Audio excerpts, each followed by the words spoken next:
Sometimes we have to ask ourselves, what's using my life? Heard a guy give a lecture one time that says, we are today what we were when. And he was talking about the fact that we, to a great extent, behave, think, react because of some previous experience that we've had. One of the things that we know about life is that it is always changing. Sometimes you're up, sometimes you're down. Sometimes things go real well, and sometimes they don't. Sometimes you're happy, and sometimes you're sad. Now that's that thing called life. And when we begin to understand and know that, accepting that reality that we will never ever have things just on an even keel all the time, that you're going to have some ups and you're going to have some downs, but during those down moments, that's where the growth takes place. That's where the work is. See, anybody can feel good when they have their health, their bills are paid, they have happy relationships, business is successful. Anybody could be positive then. Anybody can have a larger vision then. Anybody can have faith under those kinds of circumstances. Am I correct? See, but the real challenge of growth, mentally, emotionally, and spiritually, comes when you get knocked down.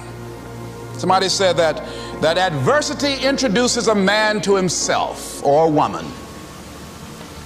How you handle it, that's where the growth takes place. When I was facing some challenges, I had a guy say something to me, and I suggest this is one of the first things that you want to do when you're facing a challenge. You want to get unstuck. Evaluate where you are. Look at it. Assess yourself. Assess yourself and assess the situation. What brought you there? What role did you play?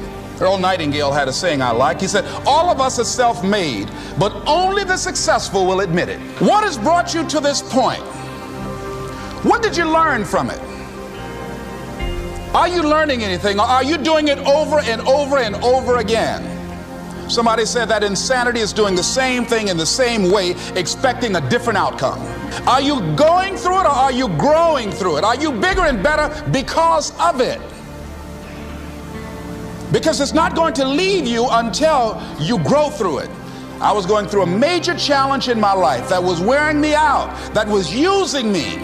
You see, your mind is you know, when you go into a service station to get gas, you don't go in there and just start pumping. When you push the lever up, it clears the previous bill.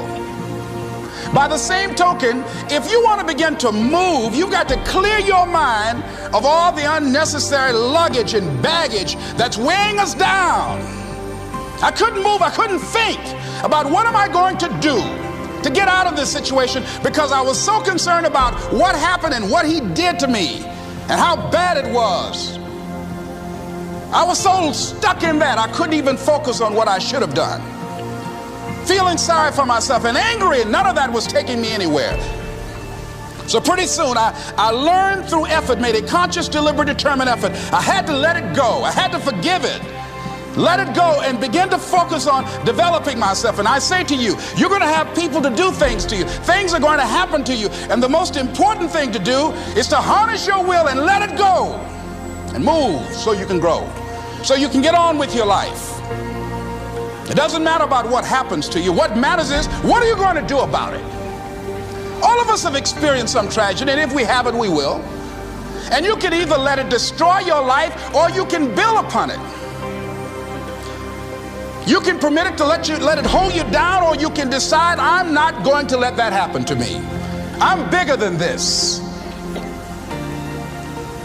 Make a declaration to yourself. Declare all out war that you're going to get out of this rut. I don't care how good you are. I don't care how talented you are. I don't care how much you work on yourself. There are some times when things aren't going to go right. They just are not going to go right. There are times when anything that can happen will happen. Murphy's Law will be knocking at your door. Why? I don't know why. That's called life. And you have to deal with it. Sometimes your life will be in a slump, just like sports. Some of the best shooters can't hit baskets different times in games. They get in a slump. Do they sit on the sideline and say, you know, I just didn't hit a basket today? No, they continue to execute. I suggest to you that if you are facing a challenge, don't stop. Stay busy. Work your plan. Continue to do those things that you know that work for you after you have evaluated yourself in the situation. Continue to move. Stay busy, stay busy, stay busy. Find somebody that you can help so you can forget about you for a moment. See, sometimes the best thing to do is to be. Sometimes you have to just back up and go within yourself. A bow and arrow, you can't take a bow and just push it out an arrow. You just can't push the arrow out. You have to pull it back and then release it. Sometimes you have to back up and go within and pray and meditate and recharge your batteries. Go away, clear your head, and then come back and look at it from a different vantage point. Don't operate while you're under the spell or the effect of what's going on. Next thing is that you've got to activate the thinker in you. Don't allow your emotions to control you. We are emotional, but you want to begin to discipline your emotion. If you don't discipline and contain your emotions, they will use you. Your mind goes on automatic, just like a guard. You know, I loved reading the book called As a Man Thinketh by James Allen. He uses the analogy of the mind being like a garden. You know, weeds don't have to have any encouragement to grow. You don't have to water them. They don't have to get sunshine. They don't have to have fertile ground. They will grow through the cracks of a sidewalk. Am I right? But if you want to grow orchids or roses or any kind of exotic flowers, there are special processes and procedures you must go through. Well, by the same token, you don't have to force yourself or motivate yourself to think negatively, to be depressed, to hate somebody, to want revenge, to want to get back at somebody, to beat yourself up over the head, to feel loaded with guilt. You don't have to make any effort to do that. Your mind is on automatic. It will do that by itself. But if you want to begin to move into your own personal greatness, if you want to begin to really enjoy a happy, successful, healthy life, you've got to be willing to go against the tide. You've got to be willing to harness your will and say, in spite of this, I'm in control here. I'm not going to let this get me down. I'm not going to let this destroy me. I'm coming back, and I'll be stronger and better because of it. You have got to make a declaration that this is what you stand for. You're standing up for your dreams. You're standing up for peace of mind. You're standing up for health.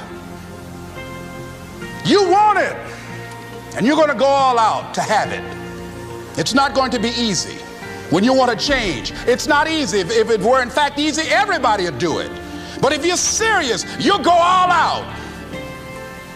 So yes, I'm going to turn this situation around. I'm not going to sit back and moan and cry over what happened and what went wrong and who did what. I'm going to do something about this situation. The next thing that is important is that expect things to get better for you, because they are. See, life is cyclic. You're not, whatever experience you're having right now, it has not come to stay. It has come to pass. Not to stay, just to pass. It's just going through. The biggest challenge is to know what's happening. This is a part of this thing we call life. This too shall pass. And maintaining perspective, putting it in perspective. The other thing is, take full responsibility for your life.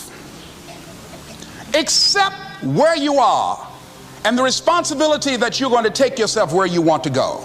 Someone said we have two primary choices in life.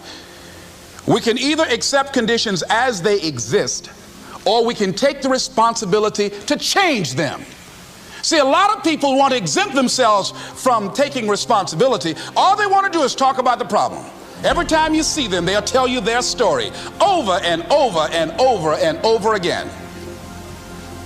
No, no. You want to take responsibility for your life.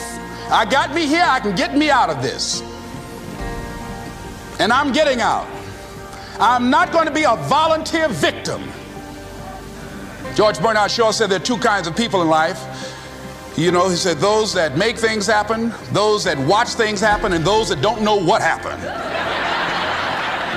And he said the people that get alone in this life look around for the circumstances that they want, and if they can't find them, they make them. They create them. So part of beginning to get unstuck, you've got to decide that the behavior pattern that you have adopted doesn't work for you. You've got to change your strategies, and changing your strategy means reinventing your life, recreating you, and you have the power to do that. You can decide that you're going to change, that you're not going to be a wimp. You can decide that you're going to stand up to life. You can decide that I'm going to live each day as if it were my last. You have the power to make that decision. You can decide I'm going to work on myself and develop myself. I'm going to empower me. And all of these things that are happening to me right now, they're just temporary inconveniences. They're not stronger than I am. I'm in charge here.